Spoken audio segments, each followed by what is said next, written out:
So listen, I've recorded a lot of it's not lectures or something, but just stuff I think you need to think about.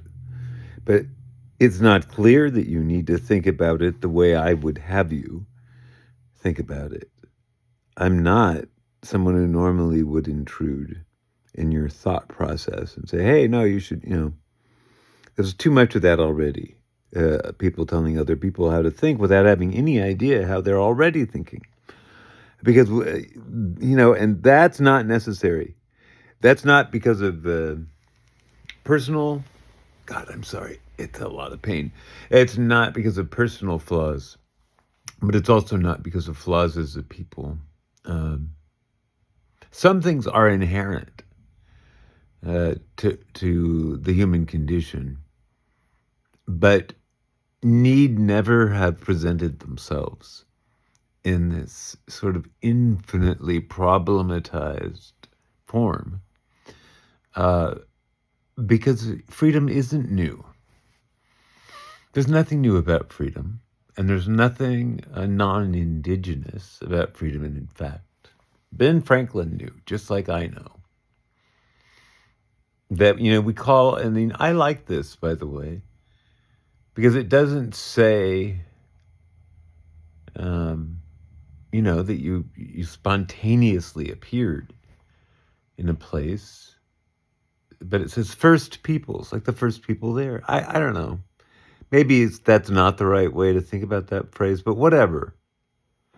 The reason I was suggesting it is that Ben Franklin said that because they had were so adept at getting everything they needed, um, tribal peoples on the North American continent that he knew, um, they did it without toil, with actual enjoyment. They did it cooperatively, with no boss, right? And no police, and no military, no monopoly on violence, and therefore no ruler and no ruled. And therefore everything decided by consensus. And because everything is decided by consensus, and because they have all the time they need, because they're not um, like what Americans do is that we do an amount. It's like you're doing the dishes, but if you only ate 2 meals a day and you did the dishes 18 times a day, there'd be something wrong. Well, we have a problem like that. And believe it or not, apart from the unbelievably gigantic carbon footprints of the wealthy, jet travel, my God. But there's them, the worst source in terms of our emissions, though. It's, and this is setting aside, obviously, the role of the father. I'm just talking about the sort of immediate, proximate source of these things. Because we're going to stop it. You may not have figured it out yet, but we are. And it's going to be abrupt. We're just going to stop. We're not going to like phase out fossil. We're just going to stop. Too late to phase out. We're just going to stop. And 90% of energy demand in the United States and Canada is going away. It has to. I mean, otherwise, the rest of the world will just put us out of their misery. It has to. It's a hard requirement. Over 600 million people the last time I counted.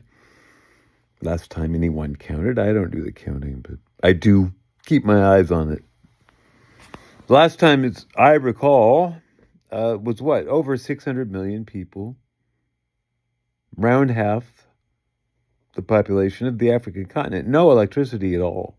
None. That means no clinics.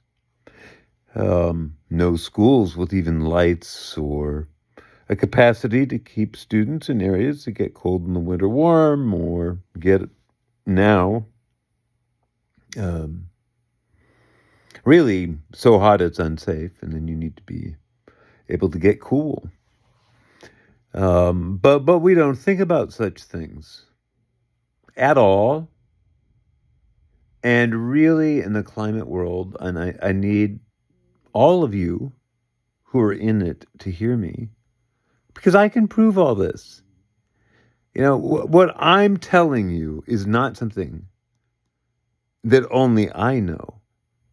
What I'm telling you is what everyone knows who's not an Anglo-European who lives in the global South.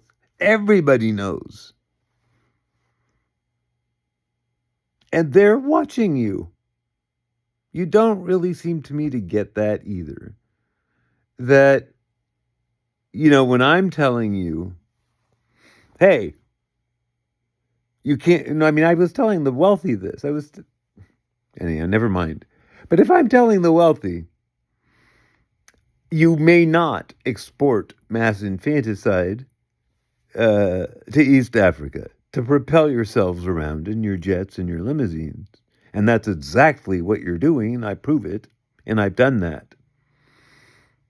I have done that over and over and over with people who claimed to be one or another type of climate professional, climate investor, climate philanthropist. It had absolutely zero effect. The amazing thing about the wealthy, the amazing thing about them is their audacity. Because what they did is they said, oh, now that one's interesting. He's going to talk about Africa. He's just not going to stop. And so the fact that there was one person doing that was like barely okay with them. But it did kind of relieve the tedium.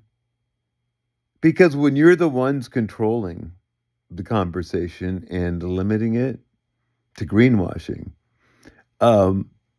you get bored real fast. And, I know that the left likes to think it's real smart, but you're really not. You're right that justice is better than injustice. You're right if you believe, as I do, that under no circumstances ever may one person reduce another to an object of use. And that under no circumstances may poverty ever be anything other than shared. Ever. You would not let someone who wanted poverty to be someone else's problem while they were off being fine, you'd never admit that person to a village. You wouldn't let them live with you. Because those traits are so maladaptive. Your future as a people would be, or a community would be brief, and as Hobbes would say, nasty, brutish, and short.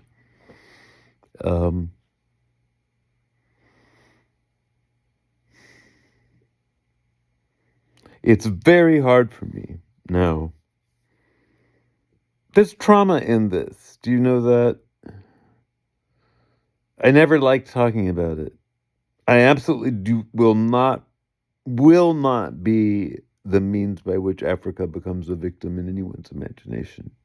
I won't do it. Ever. Africa's nobody's victim. But you have killed so many African babies before they could reach the age of 5. That when the science of attribution is ready in its own mind, because it'll have to be very ready, given what it's going to get back in static. It's already so good. You're all going to know, you wealthy ones. You really are going to know. I said it before. I'm going to say it again. You're going to know how many brilliant, just brilliant, unzombified uh, spirited is the wrong word. Not there are no words for people who don't have the right frames of reference. Let us just say this: people infinitely more complete and glad to be alive than you are. You're snuffing their lives out before they can reach the age of 5 to get from here to there. And I don't think that is okay. And I don't think you should be allowed any longer to hold these international conferences, to dominate it all, to run it all. You're the problem. You're the carbon deadbeats. Africa's the carbon creditor. It is only because Africa, when it had a choice, over and over and over, at costs in the short term to human well-being, but only in the short term. What Africa chose over and over and over, because they're not insane, is not to build a fossil-fueled cash economy that would destroy instantly the foundation of African life. Everything you think about Africa is wrong. Africa's the land of abundance, and of particularly the one thing that can be abundant is more abundant on the African continent than you will ever believe, unless you have the good sense to send me with a camera person and let me show you.